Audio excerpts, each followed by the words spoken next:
what I would wager is that many of you truly do not know who you are. If I ask you right now, okay, make a list of how many things do you love or that you're passionate about, most people would get stuck around 5 or 7.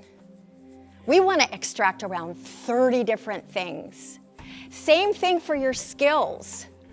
And especially we women are particularly guilty of this. We feel like we're being arrogant or pompous, or that she thinks she's all that, if we say, this is my superpower. But let me share with you something. When you are kindly, ruthlessly, compassionately able to claim your superpower, you ironically enough take all that judginess out of the picture, because you allow other people to have their superpowers. There's plenty of superpower to go along and to go around.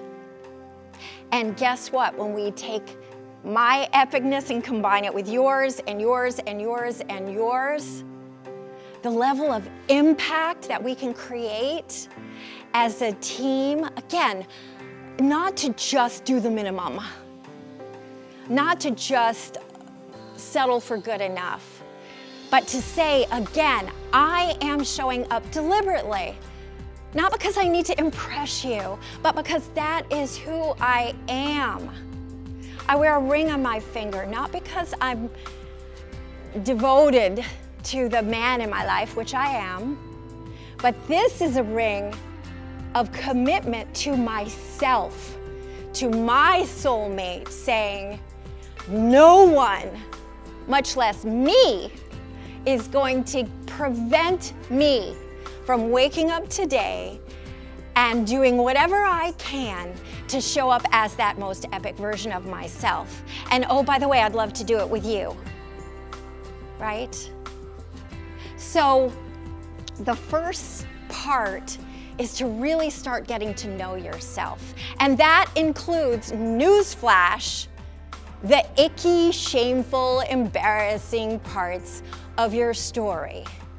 Today, I would ask you to look at yourself maybe from your own real eyes and begin to realize who you intend to start showing up as. Those stories that maybe you've beaten yourself up over, those reasons, those maybe the thing that the person next to you in your office, in your team has really been bugging you.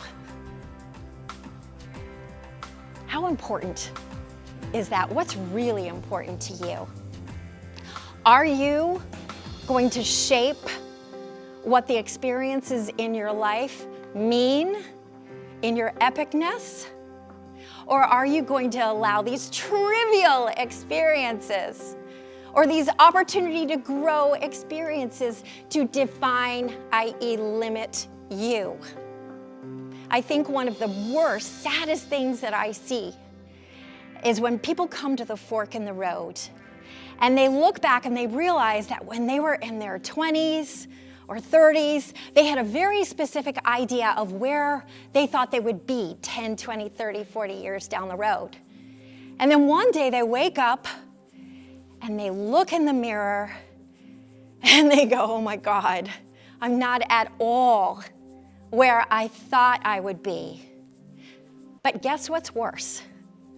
Looking in the mirror and saying, I'm exactly where I thought I would be, but I don't feel like I thought I would feel when I got here.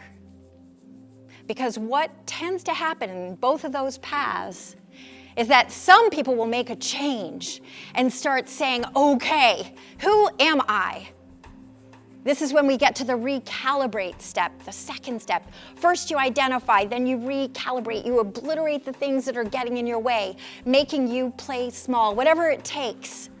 And you get ready to unleash the most epic version of yourself, regardless of the boulders that either may already be in your life, may have been in your life, maybe you're freaking terrified are going to be in your life. Doesn't matter. You are that epic version of yourself. And what unfortunately happens is that some people lose hope. And they say, I'm just not going to care. And you convince yourself, I don't even know what I like anymore. I don't like anything. And that's when you start maybe to feel regret. Or maybe you just become one of those crotchety, we've all seen them, bitter, I hate life, there's nothing good in this world sort of people. When a daughter like mine, who's 22 years old and was crushed by the boulder, would love to have had 70 years with a body that fulfills the dreams that she thought she had. What is your epic potential unique to you? Today is your opportunity to say, you know what? Younger self, I got you all wrong. Yeah, okay, we made sacrifices, but that frickin' choice that you made at a 7-year-old, are you frickin' kidding me? That was epic. What 7-year-old has to make that kind of choice? And yet you did.